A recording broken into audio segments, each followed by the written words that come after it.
بلوچستان کے ضلع خاران میں رد الفتنہ 3 کے تحت سیکیورٹی فورسز کا آپریشن، 7 دہشت گرد ہلاک۔ فتنہ الخوارج کے دہشت گردوں کے ٹھکانوں کو مکمل تباہ کر دیا گیا۔ دہشت گردوں کے ٹھکانوں سے جدید اسلحہ، بارود، گاڑی اور بائک برآمد۔ وزیر داخلہ محسن نقوی نے بلوچستان میں قیام امن کے لیے سیکیورٹی فورسز کو ملنے والی کامیابیاں قابل تحسین قرار دے دیں۔ کراچی کے علاقے جیکب لائن میں رینجرز اور سی ٹی ڈی کی مشترکہ کارروائی میں فتنہ الخوارج کا دہشت گرد شہزاد عرف ڈنگر پکڑا گیا۔ گرفتار دہشت گرد کا تعلق فتنہ الخوارج کے منصور گروپ سے ہے۔ دہشت گرد منصور کنواری کالونی منگو پیر میں رہائش پذیر رہا۔ آپریشن کے دوران گرفتاری کے خوف سے وزیرستان روپوش ہو گیا۔ گرفتار دہشت گرد منگو پیر سے وزیرستان منتقل کرتا تھا۔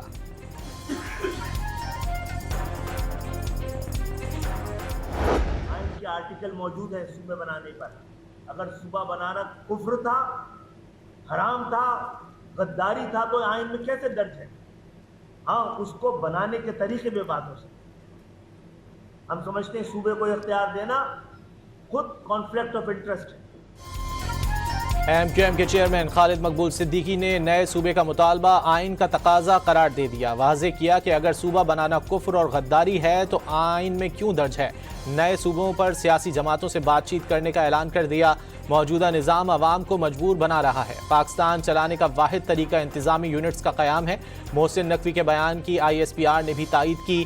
مصطفیٰ کمال کی پریس کانفرنس۔ فاروق ستار کے مطابق سندھی بھائیوں کے اصل دشمن جاگیردار اور وڈیرے ہیں۔ نئے صوبوں پر سندھی بھائیوں کو گمراہ کیا جا رہا ہے۔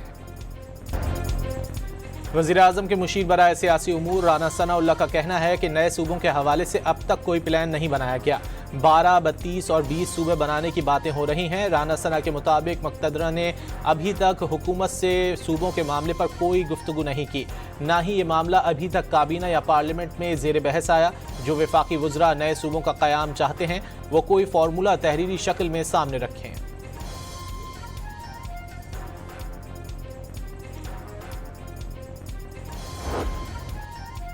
وزیر اعلیٰ پنجاب سے اٹک کے ارکان صوبائی اسمبلی کی ملاقات۔ ارکان اسمبلی کا اٹک میں الیکٹرو بس کے آغاز پر وزیر اعلیٰ مریم نواز کو خراج تحسین۔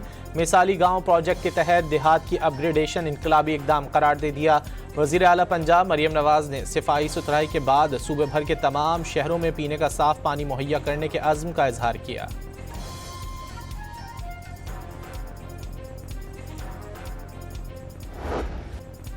آزاد کشمیر کے ضلع باغ کے 2 حلقوں کے نتائج آ گئے۔ غیر سرکاری غیر حتمی نتائج کے مطابق اہل 15 کا میدان پیپلز پارٹی نے مار لیا اور اہل 16 کی سیٹ مسلم لیگ نون نے اپنے نام کر لی۔ 2 نشستوں کے 23 پولنگ اسٹیشنز پر دوبارہ پولنگ ہوئی تھی۔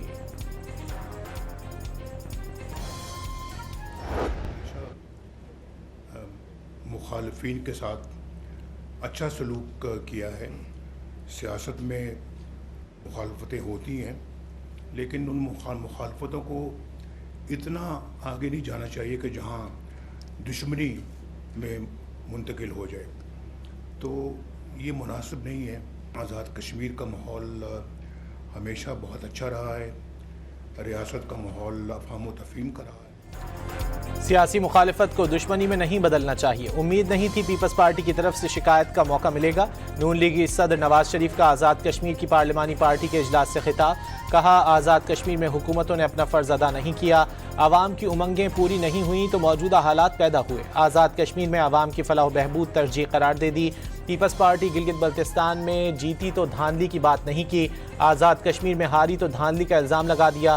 مریم نواز کا شکوہ، عوام نے تعمیر و ترقی کو ووٹ دیا، الیکشن بڑا ٹیسٹ نہیں تھا، اصل امتحان اب شروع ہوا ہے۔ وزیر اعلیٰ پنجاب کا نون لیگ آزاد کشمیر کی پارلیمانی پارٹی سے خطاب۔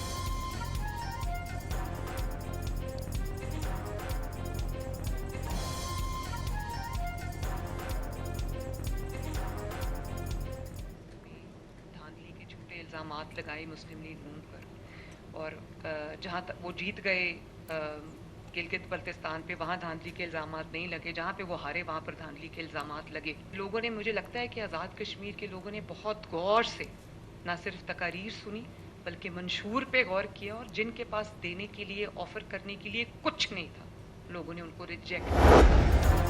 شرجیل میمن نے آزاد کشمیر میں نون لیگ پر بدترین دھاندلی کے ذریعے خیراتی مینڈیٹ حاصل کرنے کا الزام دہرا دیا۔ کشمیر انتخابات میں دھاندلی کو تاریخ میں فارم 47+ کے نام سے یاد رکھا جائے گا۔ عوام نے 2024 میں مسلم لیگ نون کو مسترد کیا تھا، 2026 میں بھی اپنا فیصلہ سنا دیا۔ جعلی مینڈیٹ سے حکومتیں تو بنائی جا سکتی ہیں لیکن عوام کا اعتماد اور حمایت حاصل نہیں کی جا سکتی۔ سندھ کے سینئر وزیر کا social media platform X پر بیان۔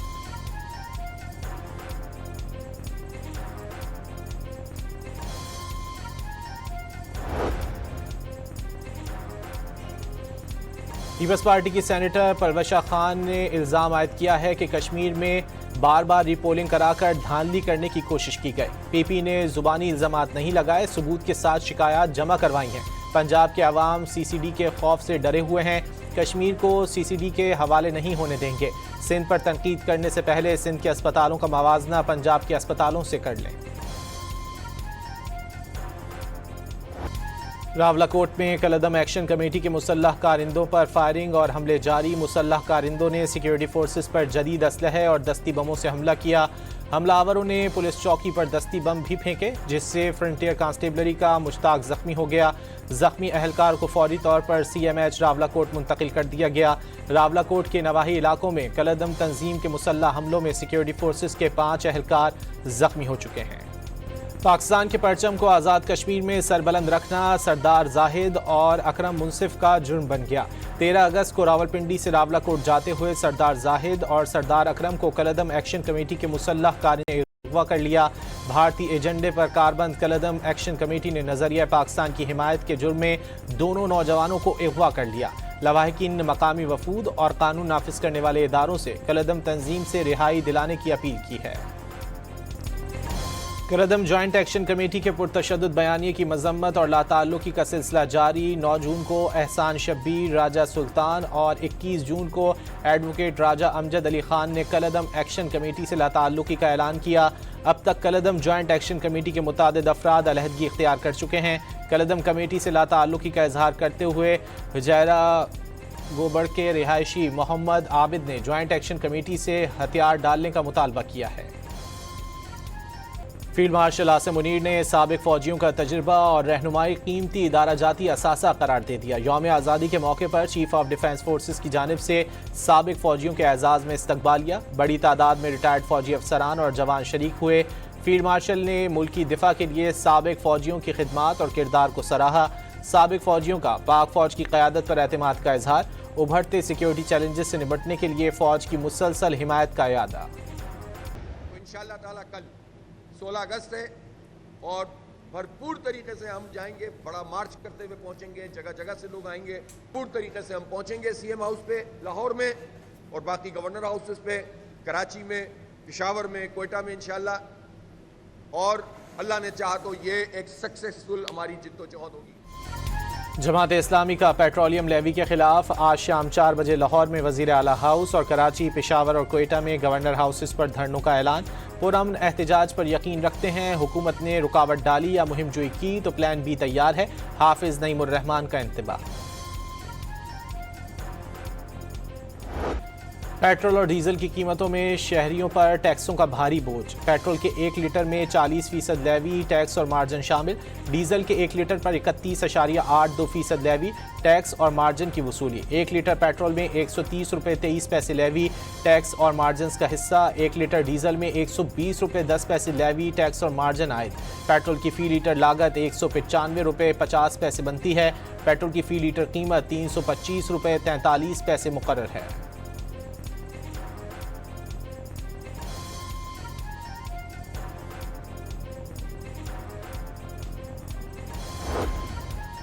کراچی کے علاقے ڈیفنس خیابان سحر میں تیل کی لائن لیک ہو گئی۔ خام تیل سڑک پر جمع ہو گیا۔ آئل لائن لیک ہونے کے بعد سڑک ٹریفک کے لیے بند کر دی گئی۔ لائن کی مرمت کا کام جاری ہے۔ آئل موجود ہونے کے باعث اسٹریٹ 13 کے مخصوص مقام کو ٹریفک کے لیے بند کر دیا گیا۔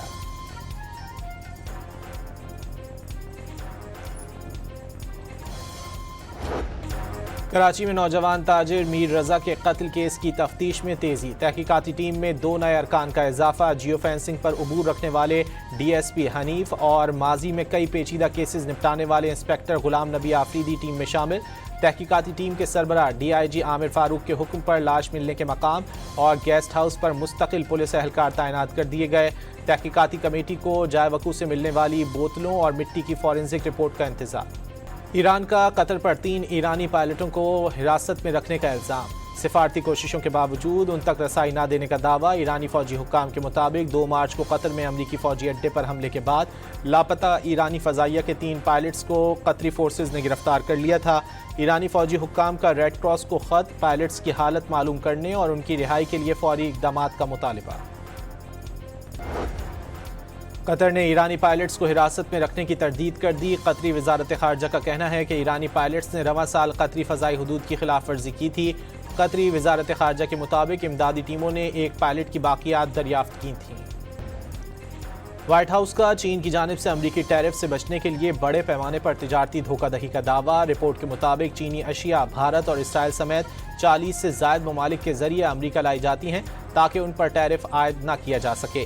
اس طرح $300 ارب تک بچائے جا رہے ہیں۔ ترک صدر رجب طیب اردوان نے واضح کیا ہے کہ آبنائے ہرمز کی طویل عرصے تک بندش کسی کے مفاد میں نہیں، دوبارہ کھولنا ترجیح قرار دے دی۔ خطے میں لڑائی روکنے کے لیے ثالثی کی کوششوں میں اہم کردار ادا کرنے پر قطر کے کردار کو سراہا۔ ترکی کے صدر کے مطابق مصر بھی ترکی، سعودی عرب اور پاکستان کے درمیان طے پانے والے مکہ دفاعی معاہدے میں شامل ہو سکتا ہے۔ Defeating Iran, which is being very badly defeated. Pretty soon I'll be declaring the Hormuz Strait a territory of the United States.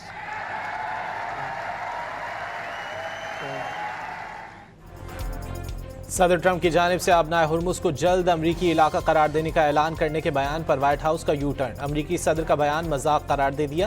Fox news کو انٹرویو میں امریکی صدر نے ایران کو شکست کا دعویٰ کرتے ہوئے کہا تھا کہ وہ جلد آبنائے ہرمز کو امریکی علاقہ قرار دینے کا اعلان کریں گے۔ آبنائے ہرمز کو کھولنے یا بند کرنے کا اختیار صرف ایران کے پاس ہوگا، امریکہ کی دھمکیوں یا طاقت کے مظاہرے سے خوفزدہ نہیں۔ ایرانی نائب وزیر خارجہ کاظم غریب آبادی کا صدر ٹرمپ کے ہرمز کو امریکی علاقہ قرار دینے کے بیان پر رد عمل۔ حوثیوں کے حملوں کے بعد یمن کی المخا بندرگاہ پر آپریشن معطل کر دیا گیا۔ بندرگاہ کے ڈائریکٹر نے بتایا کہ حالیہ حملوں کے دوران بندرگاہ کو 25 سے زائد میزائلوں سے نشانہ بنایا گیا، جس کے نتیجے میں 7 افراد ہلاک اور تقریباً $16 ملین کا مالی نقصان ہوا۔ بندرگاہ نے حالیہ حملوں کے بعد تجارتی اور بحری سرگرمیاں معطل کر دیں۔ ایران نے دعویٰ کیا ہے کہ وائٹ ہاؤس کی ترجمان کیرولائن لیوٹ نے وقت دینے کے لیے نہیں بلکہ صدر ٹرمپ سے دل برداشتہ ہو کر استعفیٰ دیا۔ جنوبی افریقہ میں ایرانی سفارت خانے کے مطابق کیرولائن لیوٹ نے استعفیٰ دے کر اچھا کام کیا۔ مودی سرکار میں بھارت میں سینسرشپ نے انتہائی سنگین صورت اختیار کر لی۔ سیکشن 69A کے تحت اختلافی آوازوں کو دبانے کے باقاعدہ اقدامات شروع کر دیے گئے۔ بھارتی جریدے دیوار نے مودی حکومت کے خود ساختہ اختیارات بھارتی آئین میں دی گئی آزادی اظہار اور آزاد صحافت پر کھلا وار قرار دے دیے۔ بھارتی صحافی پوجا پرسونا کا کہنا ہے کہ بھارت میں صرف 39% خبروں پر اعتماد رہ گیا، 52% لوگ خبروں سے گریز کرتے ہیں۔ After the Taliban takeover of Afghanistan, we stand together as a broad cross-regional group of United Nations member states.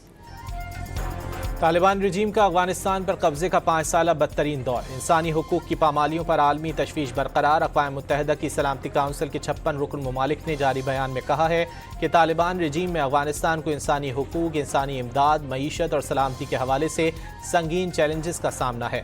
مشترکہ بیان میں افغان سرزمین پر موجود دہشت گرد گروہ کو علاقائی سلامتی کے لیے مشترکہ خطرہ قرار دیا گیا اور افغان سرزمین پر موجود دہشت گردی کرنے والی تنظیموں کے خلاف مؤثر اقدامات کا بھی مطالبہ کیا گیا۔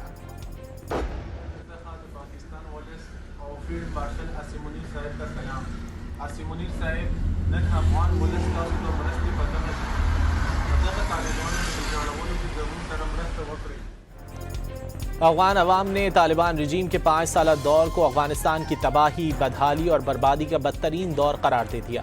شہریوں کے مطابق افغان طالبان رجیم کے 5 سالہ دور نے افغانستان کو 50 سال پیچھے دھکیل دیا۔ بھوک اور بے روزگاری سے تنگ افغان شہریوں نے افغان عوام سے طالبان رجیم کے خلاف باہر نکلنے کی اپیل کر دی۔ منڈی بہاؤالدین میں موٹر سائیکل سوار ملزمان کی کار سوار فیملی سے لوٹ مار، ڈکیت نقدی، طلائی زیورات اور دیگر قیمتی سامان چھین کر فرار ہو گئے۔ پولیس نے مقدمہ درج کر کے ملزمان کی تلاش شروع کر دی۔